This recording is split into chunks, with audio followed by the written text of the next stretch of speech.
시청자 여러분 안녕하십니까? 12월 17일 굿모닝 MBN 시작합니다. 먼저 오늘의 주요 뉴스입니다. 자유한국당이 주최한 공수처 선거법 저지 규탄 대회에 보수단체 회원이 대거 몰려 국회가 사실상 봉쇄되는 상황이 발생했습니다. 자유한국당 황교안 대표가 보수단체 회원들에게 고생했다고 격려한 가운데 문희상 국회의장은 국회 모욕이라고 비판했습니다. 도널드 트럼프 미국 대통령이 북한에서 뭔가 진행 중이라면 실망할 것이라며 북한의 움직임을 지켜보고 있다고 말했습니다. 방한 중인 비건 미 국무부 대북특별대표가 북한의 회동을 공개 제안한 가운데 북한이 어떤 반응을 내놓을지 주목됩니다. 조국 전 법무부 장관이 어제 유재수 감찰무마 의혹과 관련해 검찰 조사를 받았습니다.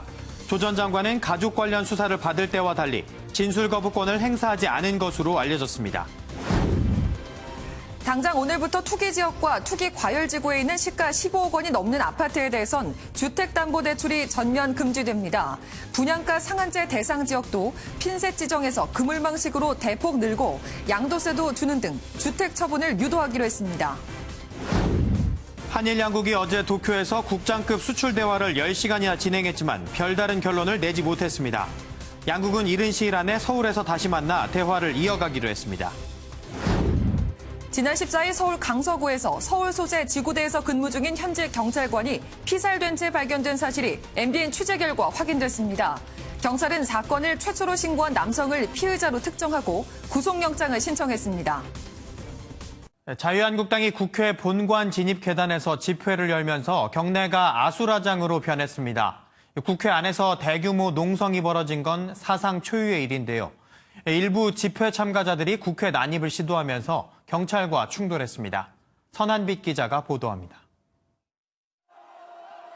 태극기와 성조기를 든 인파가 국회 본관 앞을 채웠습니다. 자유한국당이 주최한 공수처법, 선거법 저지 규탄 대회인데 우리 공화당 지지자 등 보수단체 회원들이 가세하면서 국회 앞은 아수라장으로 변했습니다.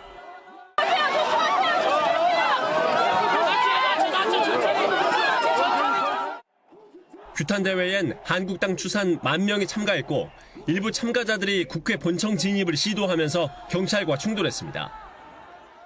이 국회를, 광화문을, 서울을, 대한민국 천역을 촛불로 다 에워쌉시다. 이 과정에서 시위자들이 국회 본관을 지나던 민주당 서른 의원을 둘러싸고 위협하는가 하면 정의당 당직자들과도 물리적 충돌을 빚었습니다. 국회 안에서도 소동이 있었습니다. 민주당 박용진 의원이 한국당이 농성 중인 로텐더홀 앞에서 유치원 3법 관련 기자회견을 하면서 이에 반발하는 한국당 의원들과 설전을 벌였습니다. 자, 이렇게 쇼자 같은 거 그만하시고. 쇼라뇨? 아니, 쇼죠. 패스트트랙에 오른 법안들의 처리가 늦어지면서 국회 안과 밖 모두 고성과 충돌이 격해지고 있습니다. MBN 뉴스 선한빛입니다. 국회 안에서 발생한 사상 초유의 대규모 농성에 대해 자유한국당과 범여권의 입장은 크게 엇갈렸습니다. 황교안 자유한국당 대표가 승리했다고 지지자들을 독려하자 범여권은 정치 깡패라며 한 목소리로 규탄했습니다. 권용범 기자입니다. 열띤 함성을 외치는 집회 참가자들에게 고개를 숙여 인사한 뒤 마이크를 잡은 황교안 자유한국당 대표.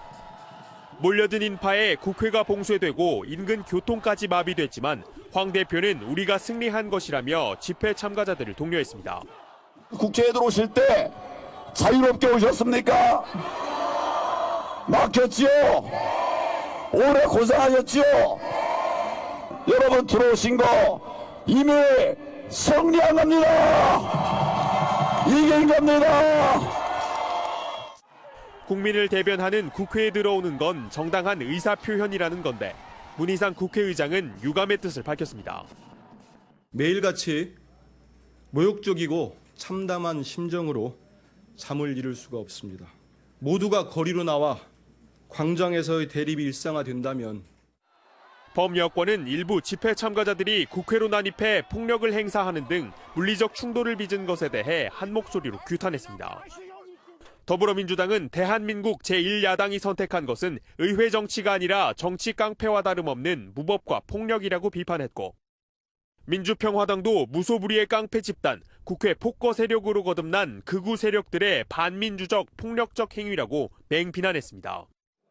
자유한국당은 정상적으로 진행됐더라면 아무런 문제가 없었을 국회를 봉쇄하고 이를 키운 건 바로 문희장이라고 반박했습니다. MBN 뉴스 권용보입니다. 오늘부터 이틀간 한미 방위비 분담금 협상 5차 회의가 서울에서 열립니다. 이런 가운데 우리 국민 대다수가 미국의 무리한 방위비 인상을 반대한다는 여론조사 결과가 나왔는데요. 특히 협상이 실패한다면 미군 감축도 감수해야 한다는 응답도 절반 이상이나 됐습니다. 보도에 장명훈 기자입니다. 미국의 싱크탱크 시카고 국제문제협의회가 발표한 여론조사 보고서입니다. 한미 동맹과 방위비 분담금 협상에 대한 한국인 1000명의 의견이 담겼습니다.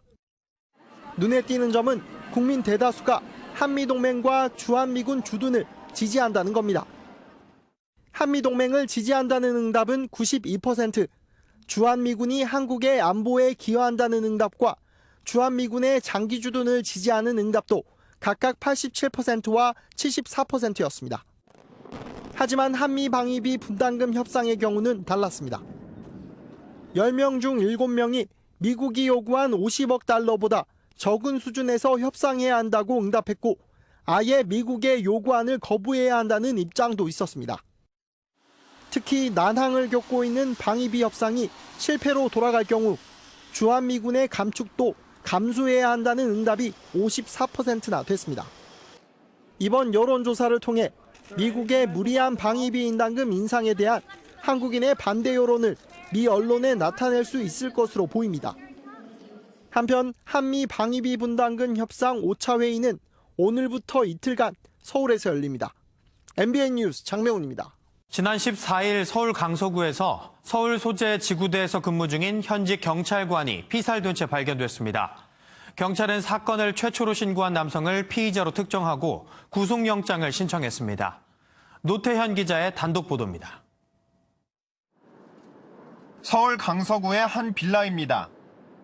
지난 14일 오전 이 빌라에서 30대 남성이 쓰러진 채 발견됐다는 신고가 접수됐습니다. 구급대원이 현장에 도착했을 때 남성은 이미 사망한 상태였습니다. 저쪽에 세대 대놓고 여기서 왔어요. 여기서 경찰차 세대 있다가 또 한 대 오고 저거 오면 사람 죽었다고 그냥 무서워 그냥. 이곳에서 숨진 남성은 서울 소재 지구대에서 근무 중인 현직 경찰관인 것으로 확인됐습니다.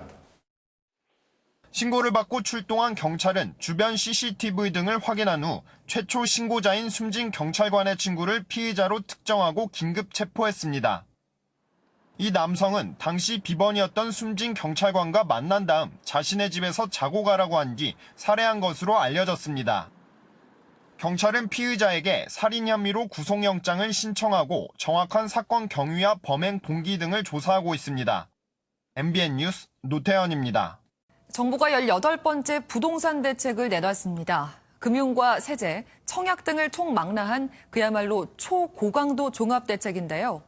특히 15억 원이 넘는 아파트를 살 때는 주택담보대출을 아예 금지하는 등 대출 규제 내용이 담겼습니다. 이 내용부터 살펴보죠. 엄혜린 기자입니다. 지금까지는 규제가 가장 강한 투기 지역의 1주택자라도 집값의 40%까지는 주택담보대출을 받을 수 있었습니다. 하지만 오늘부터는 시가 15억 원이 넘는 아파트를 사는 경우 대출을 전혀 받을 수 없습니다. 또 9억 원에서 15억 원 사이 아파트도 9억 초과분에 대해서는 주택담보 인정비율 LTV가 20%로 낮춰져 대출 한도가 줄어듭니다. 시가 15억 원 주택의 경우 기존에는 6억 원까지 대출을 받을 수 있었다면 앞으로는 4억 8천만 원까지 대출을 받게 돼 1억 2천만 원이 줄어든 겁니다. 금융대출이 투기 수요의 자금 동원 수단이 되는 상황을 원천적으로 근절하겠습니다. 전세를 끼고 집을 사는 이른바 갭투자의 원흉으로 지목된 전세자금 대출도 제한했습니다. 시가 9억 원이 넘는 주택을 갖고 있으면 전세자금 대출을 전혀 받을 수 없게 됩니다. 또 전세자금 대출을 받은 뒤 시가 9억 원이 넘는 주택을 새로 사거나 2주택자의 경우 대출금을 반납해야 합니다. 한마디로 빚내서 집 사지 말라는 강력한 메시지를 정부가 보낸 겁니다. 서울에 거래된 주택의 4분의 1 정도는 대부분 9억 원 초과의 주택 유형이라고 거래량은 지금보다는 줄어들 것으로 판단됩니다. 하지만 갈아타기를 하려는 실수요자나 내 집을 마련하려던 중산층 등 선의의 피해자가 나올 수 있다는 우려도 나오고 있습니다. MBN 뉴스 엄혜림입니다. 유재수 전 부산시 경제부시장 감찰 무마 의혹을 받는 조국 전 장관이 직권 남용 혐의 신분으로 첫 조사를 받았습니다. 가족 관련 수사와 달리 진술 거부권을 행사하지 않고 입장을 상세히 진술한 것으로 알려졌습니다. 이상주 기자입니다. 오전 10시를 전후해 서울 동부지검에 출석한 조국 전 장관은 약 12시간의 조사를 마치고 어젯밤 9시 40분쯤 귀가했습니다. 2017년 유재수 전 부시장에 대한 감찰 지시를 냈다가 갑자기 중단 지시를 한 이유와 관련한 직권남용 혐의입니다. 검찰은 조 전 장관이 조사 과정에서 자신의 입장 등을 비교적 상세히 진술했다고 밝혔습니다. 앞선 검찰 조사에서 두 전직 비서관이 조 전 장관이 감찰 중단을 결정했다는 취지로 진술한 것으로 알려졌는데 법조계에서는 조 전 장관이 진술을 거부하면 자신의 주도로 감찰이 중단됐다는 점을 묵시적으로 인정하는 것으로 받아들여질 수 있어 적극적인 방어에 나선 것으로 파악하고 있습니다.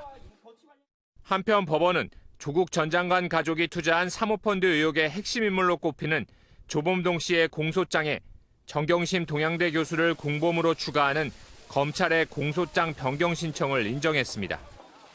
정 교수 공소장은 주요 사실관계가 달라지면서 변경이 불어댔지만 조 씨 공소장은 공범만 추가됐기 때문입니다.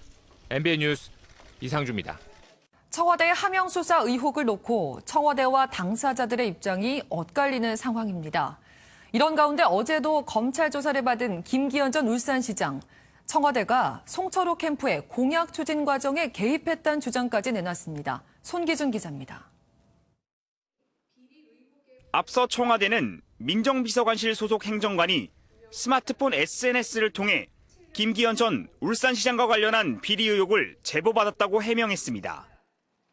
그러면서 행정관과 제보자가 캠핑장에서 만나 알게 된 사이라고 발표했는데 제보자인 송병기 울산시 경제부시장의 말은 달랐습니다. 가끔씩 친구들과 함께 만난 적이 있었고 통화도 간헐적으로 한두 번 하는 사이였습니다.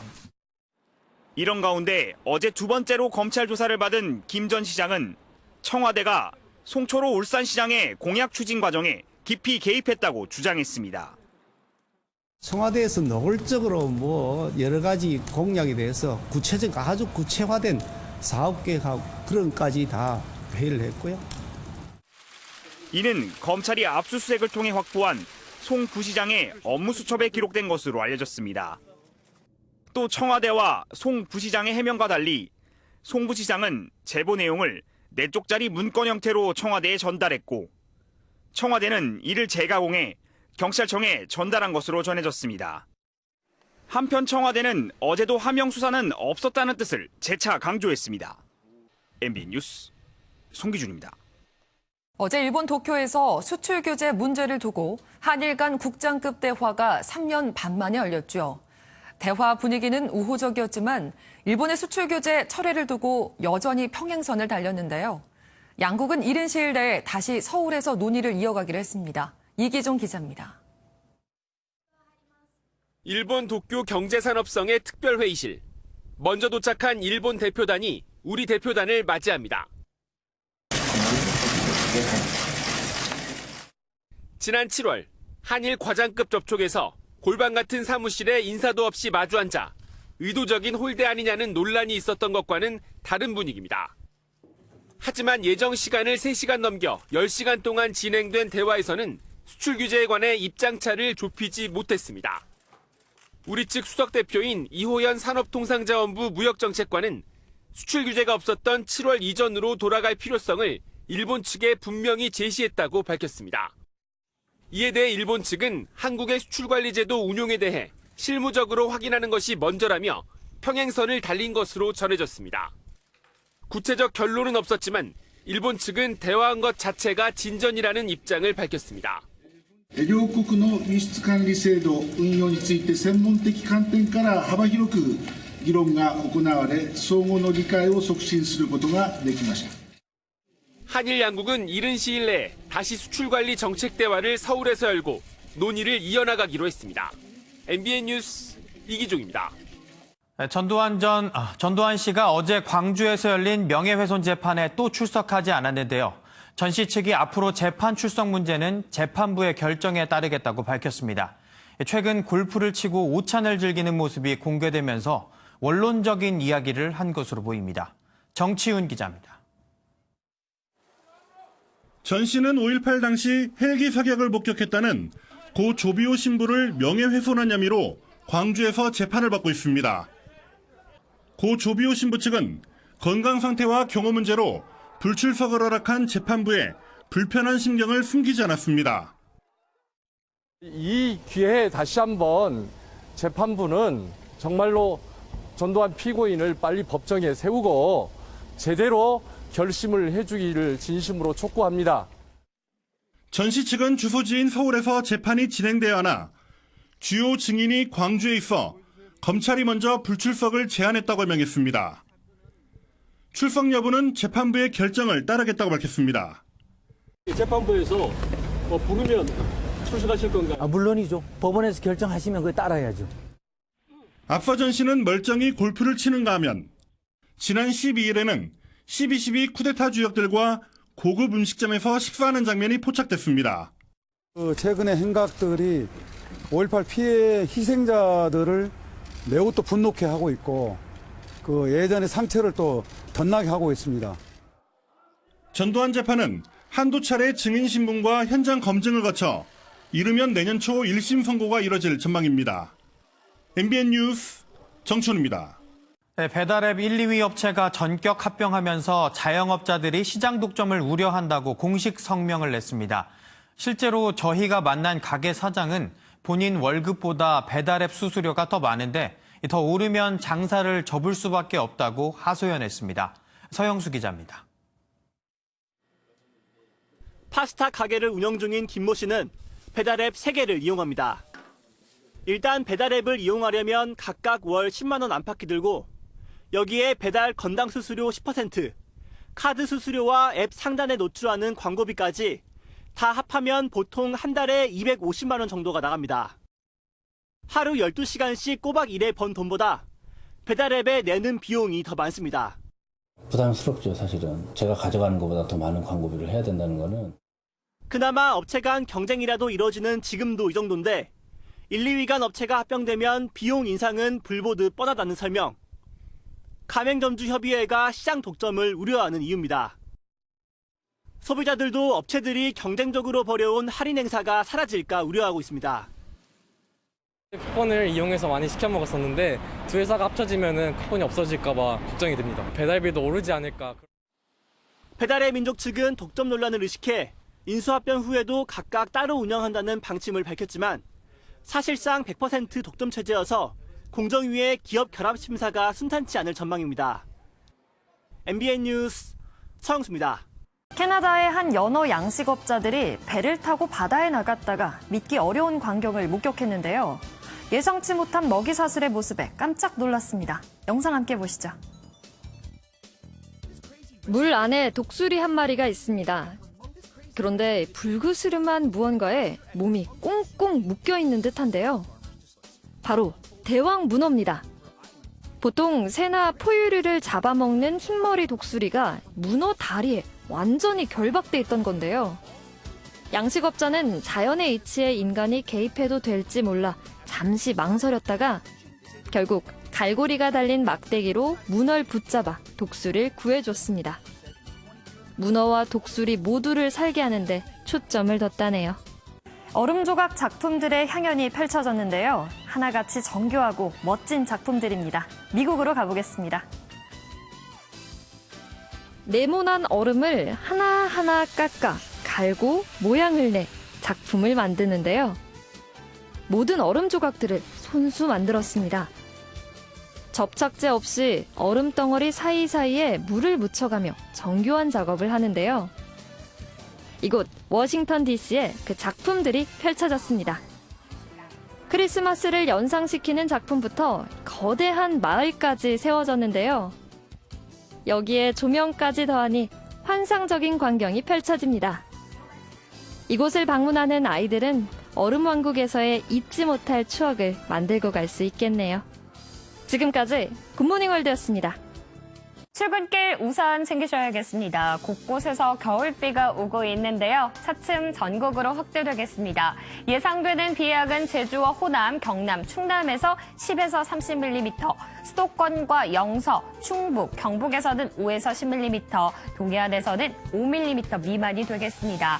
남해안과 제주도로는 천둥, 번개도 동반하겠습니다. 이렇게 오늘 비가 내리긴 해도 예년보다 온화한 날씨는 계속되겠습니다. 지금 서울의 기온이 8.1도로 어제보다 높고요. 낮 기온도 11도까지 오르겠습니다. 하지만 비가 그치는 오후부터는 기온이 큰 폭으로 떨어집니다. 내일 서울의 아침 기온이 무려 영하 3도까지 내려가겠고요. 찬바람의 체감온도는 더 낮아지겠습니다. 이렇게 날이 추워지면서 오늘 내린 비가 얼어붙어 도로가 미끄러운 곳이 많겠습니다. 조심하셔야겠습니다. 레이더 영상입니다. 지금 중부와 제주에 내리던 비는 남부 곳곳으로 확대되었습니다. 오전 중에는 전국적으로 확대되겠습니다. 이 비는 낮에 경기 북부와 영서 북부에서 먼저 그치기 시작하겠습니다. 퇴근길 무렵에는 비구름이 대부분 빠져나가겠습니다. 서해안에서는 오후부터 바람이 강해지겠습니다. 이 시각 기온 살펴보시면 춘천은 4.6도, 광주는 8.8도로 어제보다 높습니다. 낮 기온은 서울 11도, 강릉 16도, 대구 14도로 평년 수준을 5도에서 10도가량 웃돌겠습니다. 내일은 동해안에서 새벽부터 밤사이 비나 눈이 또 내리겠습니다. 날씨였습니다.